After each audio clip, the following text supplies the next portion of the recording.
Today, we're going to cut through all the noise about AI and your career. Forget the hype, forget the headlines. We're diving into the real data to see what's actually happening to the job market right now.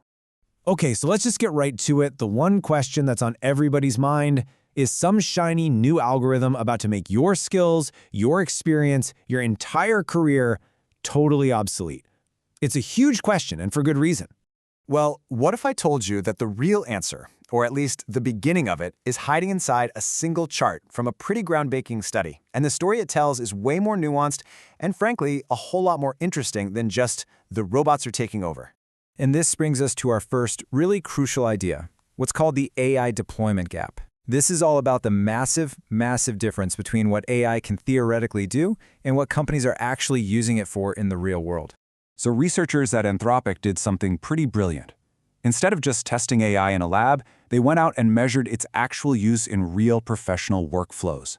And what they found was this staggering, consistent gap. We're talking 50 to 65 percentage points between what AI can do and what it's actually doing. And this was true across almost every single job category. Let me put that another way, just to make it crystal clear. Think of it like this. For every dollar's worth of tasks an AI is capable of handling, companies are only using it for about 24 cents worth. So for every 4 things AI could do, it's only really doing 1 of them right now. The hype, it turns out, is way ahead of the reality. And you can just see it here. The visual difference is stark. That theoretical capability, it just towers over what's actually being deployed. So the big question is, why? Why is this gap so huge?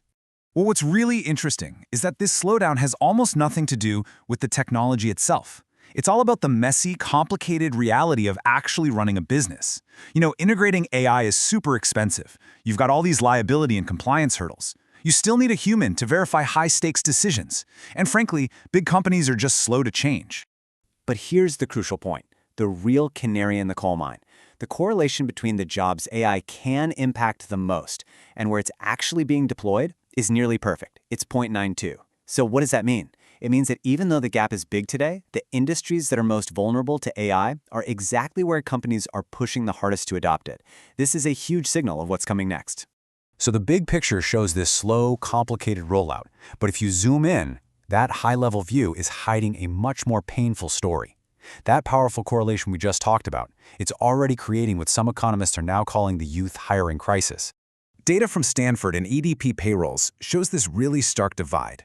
It's like 2 different workforces. For experienced, veteran workers, there's been no major statistical hit to employment. But for junior workers, the ones just starting out, between 22 and 25, it is a completely different world.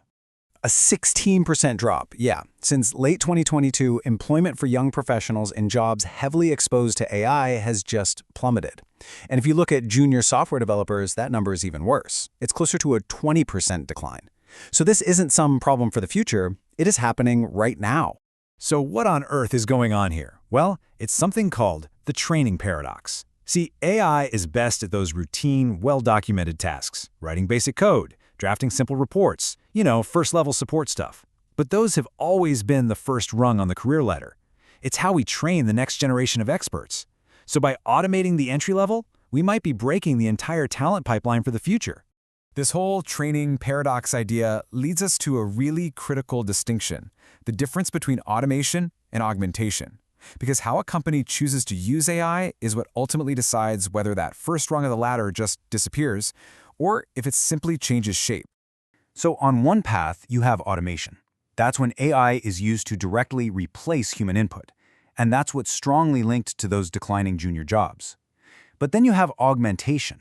This is totally different. Here, AI acts as a tool, a collaborator, to enhance human skill. Think of a designer using it to generate ideas, or a programmer using it to debug code. And in those cases, employment tends to stay stable or even grow. Okay, so knowing all this, how can you figure out the risk to your own career over the long haul? Let's get personal and actually look at a data-driven forecast for the next 10 years. The study came up with a pretty clear rule of thumb by matching AI exposure data to official Bureau of Labor Statistics projections. And it goes like this.